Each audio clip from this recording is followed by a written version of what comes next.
So I've been a social worker for about 11 years now,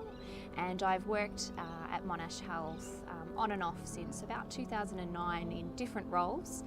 My current role that I'm in is a family violence clinical lead,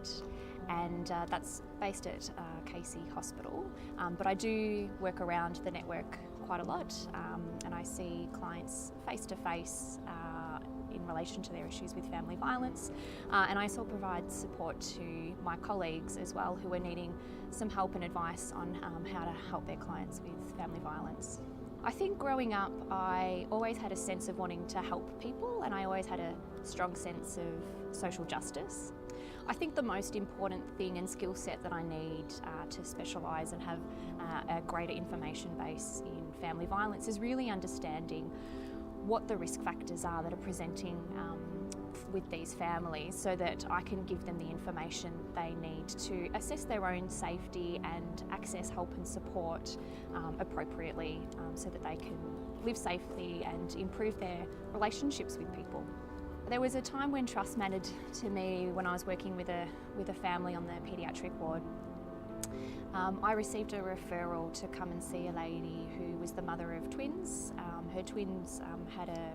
perhaps like a pneumonia or something like that, and the nursing staff asked me to come and see her. So I went to see this lady on the ward, and I arranged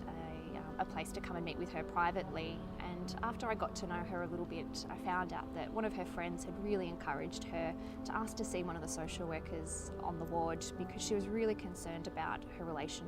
friend's relationship with her ex-partner. So I started talking to this lady, and one of the most important things that I do in my style of building trust with people is to be really honest with them about what their contact with me is going to look like.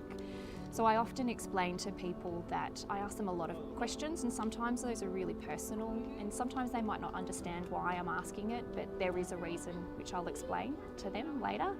And also that most of the time their information will be confidential, but there'll be some times when safety is an issue that I'll have to explain to them that I might need to talk to somebody else about that.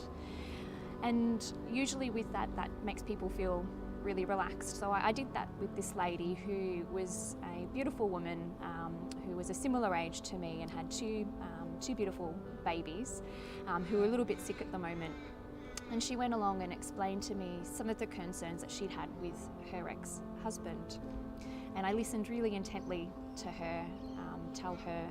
telling her story to me about her experience. And as she was talking to me, some of the flags that I was talking to about family violence risks were starting to tick over in my mind, and I was starting to get really concerned for this woman and her family about what the risks might be for her during that time. And I had to make sure that I kept calm so that she would still trust me and have the faith that I was going to give her the right support, and I guess not get so stressed that I ended up stressing her out more than she needed to.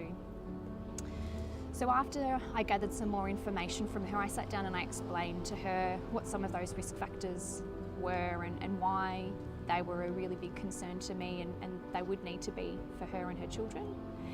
And I had to explain to her that we were going to have to speak to some people which might be really confronting for her, and those people included the police, child protection and a family violence outreach service to help ensure that she did some safety planning continuing on once she left the hospital to try and address those needs.